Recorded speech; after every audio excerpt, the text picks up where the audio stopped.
My name is Bev Warne, and I'm Ogallala Lakota. I work at South Dakota State University College of Nursing as the coordinator, director, instructor, mentor of the Native American Nursing Education Center students. So these are all nursing students who are Lakota, basically, and are in the nursing major, so I mentor the group of them.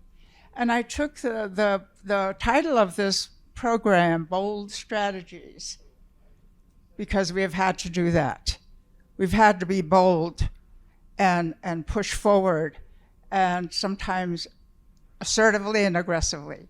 But that's what you have to do sometimes to make changes, because we consider ourselves change agents.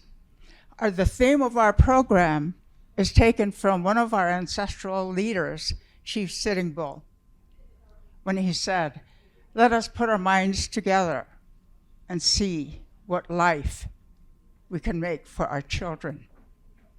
That's what we're doing, isn't it? That's what we're doing today. We're putting our minds together to see what we can do to better future generations, whatever group you represent. Oh, and pictures depicts children, of course. One is a graduate on the left who said that.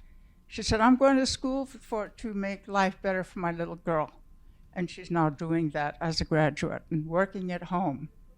That's the beauty of this. The beauty of this program is that our students do not want to go anywhere.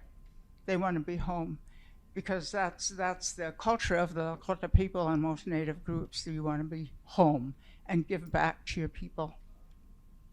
And the other picture is of a young gentleman who teaches elementary school children how to drum and sing appropriate songs for various events and ceremonies. Our 7 values of the Lakota people is what guides what we do. The Lakota words are in there, so don't try to say those. I'll focus on the 4 core ones in the middle first. Fortitude, to the right there. These are directional as well. Fortitude, wisdom, courage, generosity. And the 5th one is honor, up, again a direction. And the 6th one is down to Mother Earth. And the 7th one is within, which is humility. These are the values that I was taught when I was a child by my grandfather. He sang stories about all those 7 values every day, twice a day, after he said morning and evening prayers.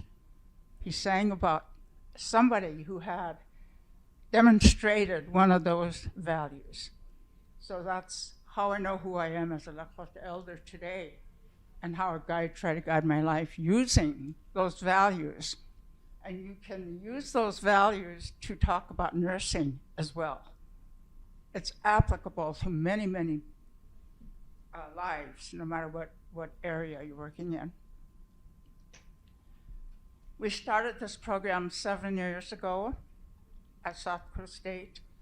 I did a similar program here at Arizona State at my last job here in Arizona.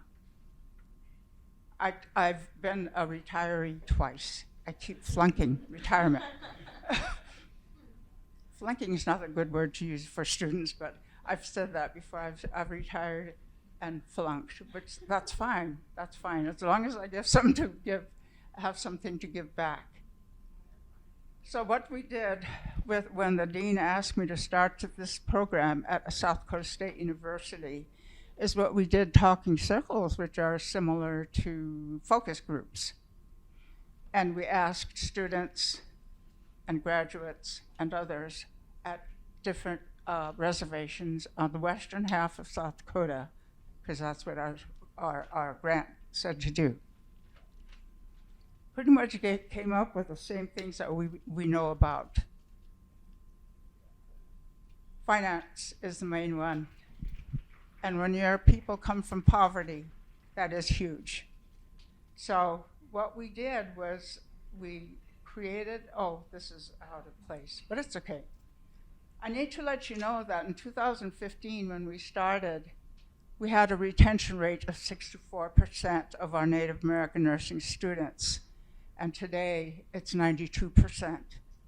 Because what we do is culturally humble. And what we do is culturally appropriate. And so it does work. And so I always say this is practice-based evidence, not the other way around. What we're doing is working, showing this evidence. When I started, there were 7 students in the Rapid City campus, which is the western half. And so this indicates the growth, because we have now, since then, outreach to the whole state of South Dakota. So we now have 42 students in the system of SDSU College of Nursing. Here's our logo, our model, and it is the medicine wheel of symbolism. And those are the 4 main areas that we help our students: financial, academic, social, and cultural. That's how we recruit, that's how we retain, that's how we support our students through licensure. We make sure they get that license to work as a nurse. We can't just support them till graduation, because it doesn't end there, as we all know. So of course it's a medicine wheel symbol again. A lot of what we do is cultural teaching. That's one of the things that we heard over and over from students, potential students, was, I wish I knew more about my culture and language. And that's because school systems typically don't teach. It's ignorance by design, is what one of my sons call it. The public schools don't teach about who we are. And so people make assumptions of why we have health disparities the way we do today. So we teach a lot of different ways of teaching. One was last summer, we took a busload of faculty, staff, and students. Didn't exclude anyone. Whoever wanted to go could go. We made a trip to the reservation in Pine Ridge, visited sacred sites, talked about why with our health disparities, our conditions today is the way they are. You can base everything on history, policies, all of it, including boarding schools, of which I'm a survivor. I went to boarding school in Pine Ridge. Okay, this is an example of one of our soup and learn. Wahampi nama unspe. We also teach our language the best way we can. Wahampi nama unspe means soup and learn. The lady up there teaching at the front, the white-haired lady, is Lula Red Cloud. She is a retired counselor and teacher, and she was teaching about self-care, because we have a lot of burnout today, don't we? She talked about the Lakota way of self-care, which is keeping yourself balanced physically, mentally, emotionally, and spiritually. Did a beautiful job. We've had other speakers come in and talk about so many of our cultural ways, including indigenous plants, edible and medicinal, and on and on. This is just a partial list. We have a soup and learn every month. The most recent one was last Friday, 2 days ago. It was Tom Badhartbull. He's a veteran from Vietnam. He's got a master's degree, retired. He has PTSD. So he wanted to teach the students and the faculty and the staff and whoever else interested in coming and listening. It's on Zoom as well since COVID. But he talked about PTSD, how it influenced his life since Vietnam, and the cultural ways of treatment and treating somebody like that helped him personally. So it was a very personal story, but it was impactful and educational for our students. Okay, this is future vision. Of course, we want to grow our program and encourage more graduate students. We have 2 so far. It's been a slow process, but they both want to be nurse practitioners, talking about rural needs, and they want to stay home.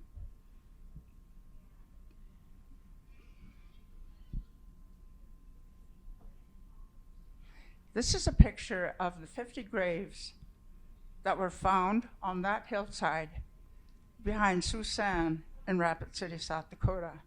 50 graves of children who are buried up there. And this is, I think you've heard all these stories recently about these horrendous discoveries. Those girls are from Pine Ridge High School. They came. We were having a ceremony at that time, and they came and they stood in a row and sang. It was absolutely beautiful, but I show this because it's a beautiful picture. However, when you think about why all this happened to us in our history and learn about it, then you understand to some degree historical trauma. It's still with us today. You could feel it the day we had that ceremony. So that's what I want. My main message today is to educate yourself and help educate others, not just Native people, but others, of understanding how history impacts all of us in some manner. And it continues to repeat itself. So we have to stop that cycle. And that was part of our reason for going like we're doing what we're doing, is to stop that cycle of historical trauma. So that's our team. We're all Native. I was the only one at first, but one of my goals was to recruit other Natives. So of course that's me with I've been a nurse since 1962. You do the math. And I'm not burned out, and I don't think I'll be burned out because I have passion for what I do. The next person is Valeria Big Eagle, and she's our outreach. She's our academic advisor, very, very knowledgeable, passionate young woman, getting her doctorate. She's one of our future leaders. And what she does when she gets the students in there for academic advising is she sets up a tioshpahe, which means extended family. She said, this is your unchi when she introduces me, meaning grandma. And this is your toin, which is Kathy and Ty. They're not as, all 3 of us are retired. Those of us who are mentoring. And the reason we're there, we don't have to be, we're retired. We could be sitting someplace on a beach, I suppose, but what good is that going to do for the life situations that we see? So we're very passionate, all of us, and that's what makes it work. And one day somebody asked, what is it that makes your program work? Why is it people are wanting to use it as a national model? It's because, well, first of all, you don't have to do a lit review to know how to be Native. You know, you act like an unchi, you act like a toin, you act like a sister. And that's what's been making it work, is totally incorporating culture into what we do. So, Courtney, I better stop so you can do your part. Thank you.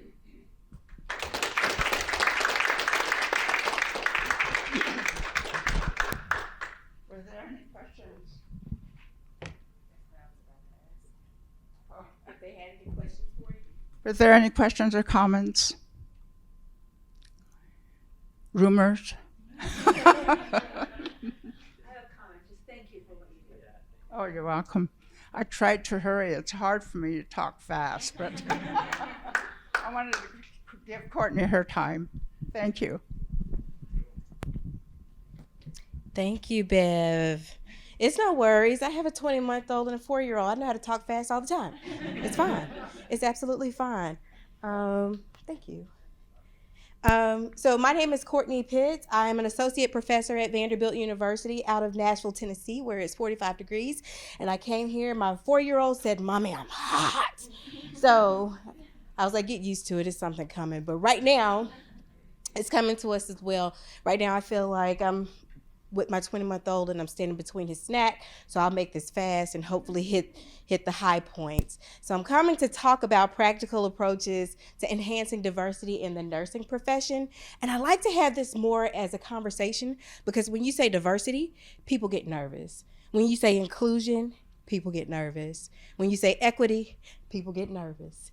But I want it to be more than a buzzword, but an actual conversation. So at any point, if you have a question about anything, do not hesitate to talk. Can you hear me? I'm loud. That's why. Okay, great. I can be real loud. I like to say, ah. So the objectives of this session today is to understand the need for diversity, discuss the diversity of the current nursing workforce, and just outline some strategies with some examples about how we can diversify the nursing workforce. And so why is there a need for diversity? So if you take in any type of glimpse at the Future of Nursing 2020-2030 report, it has diversity sprinkled all throughout, the need for diversity. So our population is changing. We have social determinants of health that are impacting the health outcomes of the United States population. And so we are also having this shift in the nursing workforce itself. So it's calling for a nursing workforce that is prepared, has the knowledge and the skills to actually be able to provide culturally respectful care for those in our nation. And so over the past decade, you've seen professional nursing organizations publish or declare what they feel like is needed for nursing education. And so I've put some of the statements on here. I actually led the statement for NOP along with Dr. Kenya Beard, who will be speaking during the conference. And so we wrote the one on greater racial and ethnic diversity in nurse practitioner education, as I am a nurse educator. And so we felt that it was important to get that statement out on behalf of the organization. So what does the face of nursing look like? So based on 2021 data from the National Council of State Boards of Nursing, nursing was predominantly a non-Hispanic white profession with limited mental cognitive impairment. That the median age is about 52 years, with the largest age group being 65 years of age. And most of them are educated at the ASN or BSN entry level, with a small percentage having advanced degrees. So that's what we look like.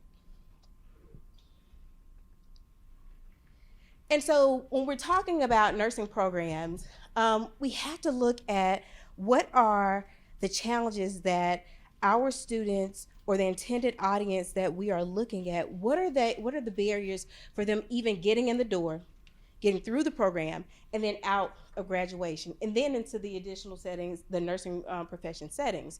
And so the first thing is, when we look at recruitment, I like to ask, what are your recruitment strategies? Like, what are you doing? So we can say that we're recruiting, depending on who you're missing at your table. We can say that we are recruiting, but are your strategies actually effective and efficient? Or are you just saying, hey, we are diverse, we're here, we're opening our doors, and that's it? Like, are you actually going to gain the trust of the people that you're looking for? How do you generate that interest in nursing? So do you have collaborations and partnerships with schools? So prior to undergrad, do you have those collaborations within your local community? If you have Undergrad, do you have connections? Do you have pre-nursing societies? Do you have those types of things that focus on underrepresented or historically excluded groups? And then stereotypes.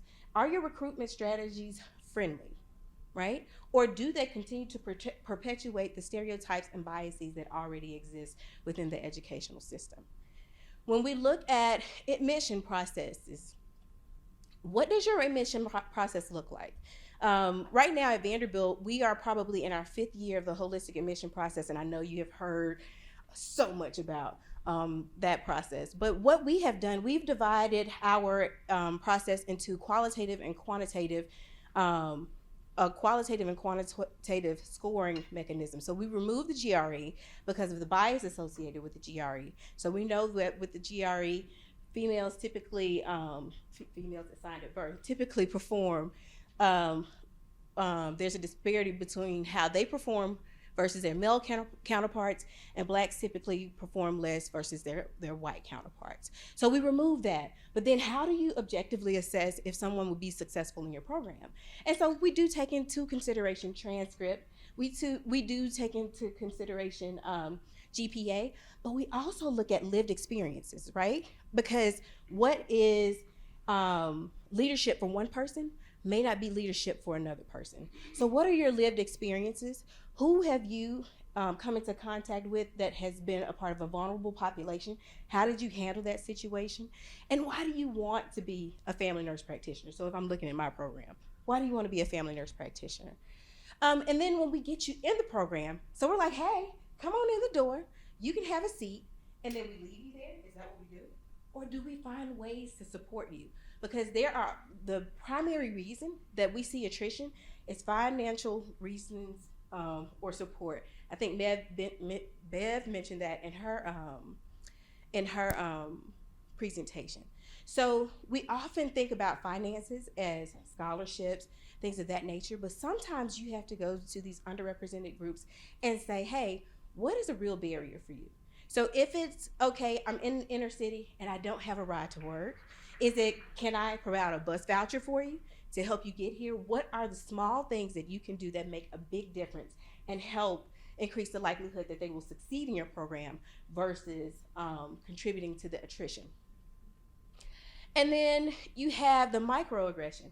So if your staff, your faculty, your preceptors, if they're not primed for this opening of this door, then these students will have negative experiences within your program where they may experience microaggressions, right? And so are your faculty prepared to navigate that? Because at that point, I may not feel as welcomed.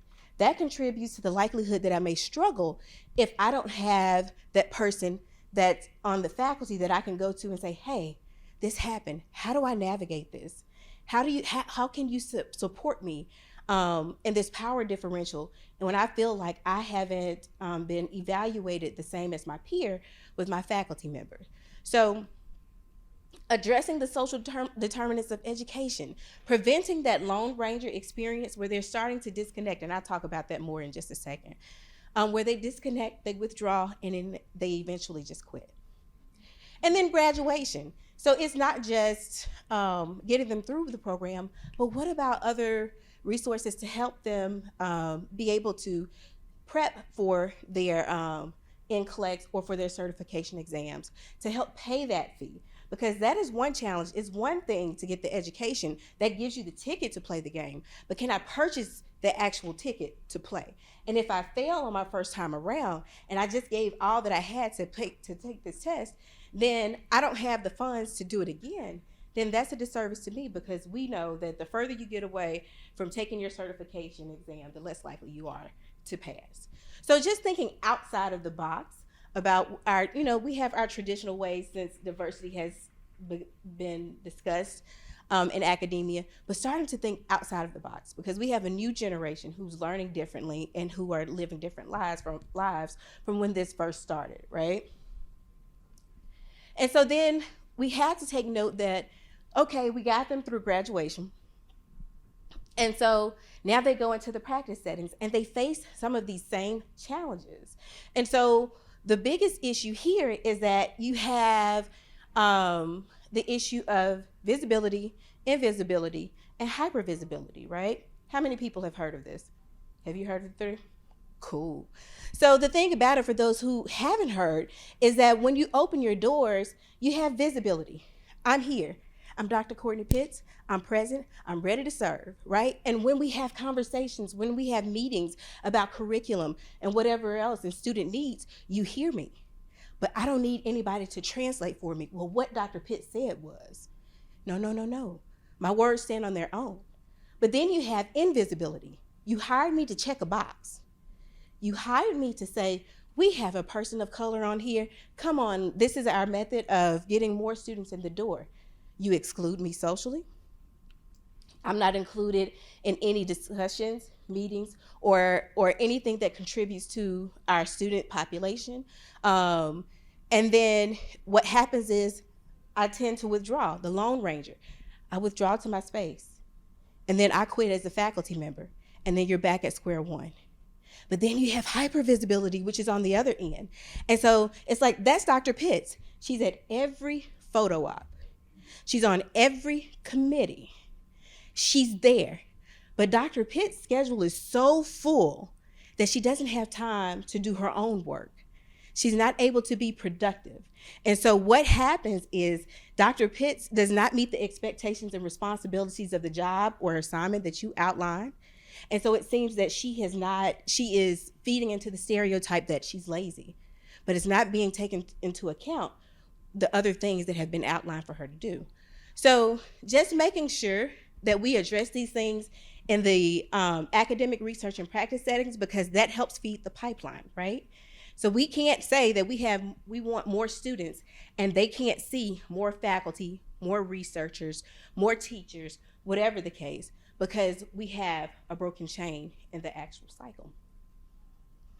And so strategies to increase diversity in nursing. I think I got y'all. So when I like to talk about strategies in diversity and nursing, I like to talk about diversity, but I like to talk about it separately from equity and inclusion. Because like I said, it's like a house party. I can say, what's your name? Jeremiah. I can say, Jeremiah, come on to my house at 6 p.m. We're having a party. But it's a different thing when Jeremiah gets there and Jeremiah doesn't feel welcome. So I talk about the diversity because I need you in the door. I want you in the door because your lived experience is valuable and it can help later as it translates to your care, to our future population and our current population. But it's another thing to make you just actually feel welcome and want to stay. So diversity, it has to be a commitment from the top down. It has to be your preceptors. It has to be your staff. It has to be your deans. It has to be your clinical, your CNOs. It has to be everybody. It has to be woven throughout your organization or your institution. And then actively review and evaluate institutional practices and policies. Are there biases within these policies that prevent those from underrepresented or historically excluded populations from saying, you know what, this is not really the place to be? So if I'm going to go to Vanderbilt University and I look at the website, but I see nobody that looks like me, if I see that there's no evidence that there's support there, will I go? Or will I go where it's all plastered all over the place? Now, I mean, just because I hit Control F and I can find diversity, because that is real. I've done that before because I couldn't find it on someone's website. Doesn't mean that it's actually employed, but because you do have performative measures. But are there outcomes presented? Is it clear that this is what we do, right? And then appearance is everything. So it should be visible. It should be transparent that this is what you do, that you are totally embodying diversity, equity, and inclusion in your program. And then actively recruit. I don't care if it's a third grader at your local school, that you partner with a local school, actively recruit the people that you need in your profession, right? And then follow the data. So if we're not looking at the data, what are we doing, right? Follow the data. You're implementing these changes, but is anything changing? So we know that in nursing, there has been a shift. So we have Especially with the pandemic, we've had this mass exodus in nursing, which further exacerbates the nursing workforce shortage. But then we do have new nurses who continue to come in, and they are more racially diverse, but it's still at the same tempo, so the face of nursing continues to stay the same. So if we're still looking the same, is what we're doing actually working? And what can we do to change our strategies? And so then when I look at equity and inclusion, so provide internal and external resources. So I referenced like the gas vouchers and things of that nature before, but also what resources do you have to support your students as they come through the door? Do you have affinity groups? So at Vanderbilt, we have about 50 affinity groups. They're based on race, military status, religion, or faith. We have a number. I think there was one on neurogenics. I was like, well, that's a new one. Not sure what it's about, but I was like, hey, it's your interest. And then the internal resources to help make sure that they feel supported when they need the support. And so one suggestion that I always make is, say for instance, if a student isn't doing well clinically, make sure that the resource that you point them towards is empowering versus remediation, because there's a difference. If a resource feels empowering, it means that I know that Jeremiah is capable. I know that Jeremiah is competent. We just need to enhance Jeremiah's skills to get better, right? But if a resource is remediation, then that means it's like, oh, you're less than. Let me bring you up to speed. So make sure that the resources that you have don't feed into the stereotypes and the biases that they already experience. Establish mentorships. This can be with nurse faculty. This can be with actively practicing nurses. This can be with students that are already ahead in the program that may have navigated some of the challenges that these students may encounter. Establish peer groups. Again, that's those affinity groups. And then clear, accessible expectations. Make sure that it's clear how each student is being evaluated. Because the one thing that I hate to see coming as a faculty person is a grievance that I was not evaluated fairly. And I hate to see it if it's actually true. So make sure that any rubrics that you use, any tools that you use, whether it's admissions or within the classroom, make sure that it's very plain and very clear how everyone is assessed. Most importantly, make sure that the evaluator is trained on how to do it, right? Because it's one thing to sit it out there, but if the person evaluating it is not really using the rubric the way it should be, then you still have an issue. And so lastly, review evaluation or performance measures. And again, you just follow the data, right? Make sure that what you're doing, get the perspectives of those students. And you don't want to do, and it's a thin line, honestly, because what you don't want to do is to cause PTSD. It's only so many times you can ask a student about their experience with the microaggression, right? Before they're living it again. So you have to be strategic in how you evaluate your performance if you're being successful in facilitating or promoting an inclusive and equitable environment. Language and cultural capabilities. Make sure that staff and faculty continue to go through professional development so that they are using language that is gender neutral, that is culturally appropriate, and that does not feed into any biases or prejudice. And then create an environment of belonging, celebrate it. So one of the things that we do is that we make it clear. We have a diversity statement. We also have the affinity groups.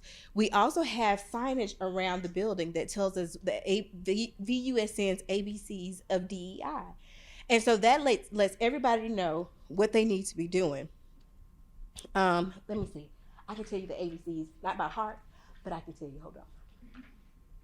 A, acknowledge multiple perspectives and differences. B, be aware of personal biases and influences. And C, cultivate an environment where everyone has a sense of belonging. That speaks to the culture of your school. And then implement culturally responsive initiatives. And that's where you have initiatives where faculty, staff, anyone that comes in contact with your student has the training to navigate challenging situations as well as to promote diversity, equity, and inclusion in your environment. And I think I made it with 15 seconds.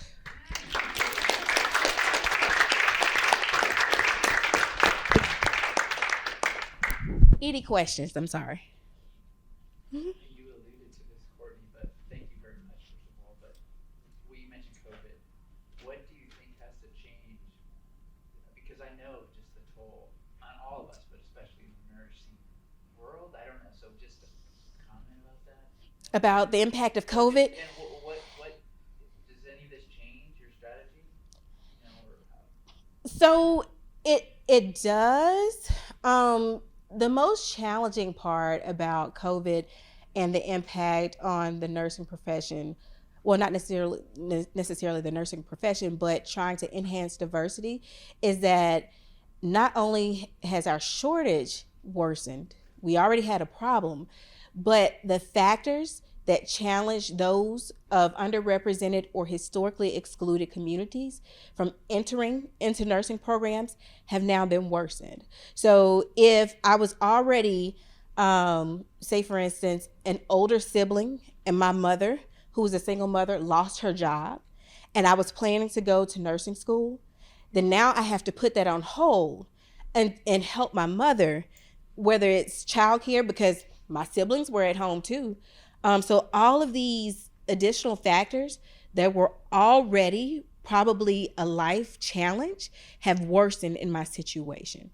And so now we have to navigate, how do we still support them? Because I know a number of students who, and that's one of the trends right now with nursing, is that applications have decreased. So at the beginning of the pandemic, it increased because it was the hero mentality. Nurses are heroes. Come help the heroes.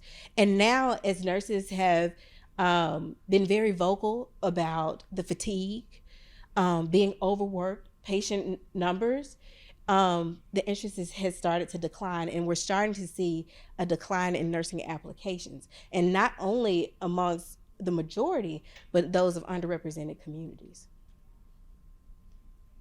Mm-hmm. I just want to say I really resonated with you talking about implementing strategies to promote their competence and not that there's a remediation lesson. Because I think sometimes when we think about diversity, we think about lowering GPA or MCAT scores, and it kind of makes you feel like, oh, you got in because they're lowering it for you. So I really appreciated that. And I also wanted to ask, you mentioned in the admissions criteria you have qualitative and quantitative. I was wondering, are there any specific demographics that come up as like excelling in those categories specifically? So the example that I typically use, and I miss this example, is, say for instance, if I'm looking for leadership, right? This is a characteristic that I'm looking for, because we're looking for future leaders in research and clinical practice. So if I have resources, if I come from a more privileged background, one of the things that I may mention is, hey, I led a voter registration drive for my sorority in undergrad, and we signed up this many people, so on and so forth. But the demonstration of leadership can also be, I've worked in fast food for 5 years, and from there I started at Fry's and I worked through management. And so what that tells me is that, number one, you're willing to grow. Number two, you have people skills and you can manage. You're able to handle conflict resolution, because what happens when your fries are not hot? Okay? And so shifting your thought from what traditionally we say is leadership, what we traditionally say is what's facing adversity. What we traditionally say is a vulnerable population. Allowing people to explain their lived experiences is a very eye-opener that can tell you that they have the same characteristics as their counterpart who comes from a setting where they have more resources. And another thing with the empowering, one word that I hate to hear is quality. This is not a quality candidate, to exclude those from historically underrepresented communities. I'm like, we won't use this word because this person actually is quality. Actually, that's the person I want, and I'm about to go to bat for it.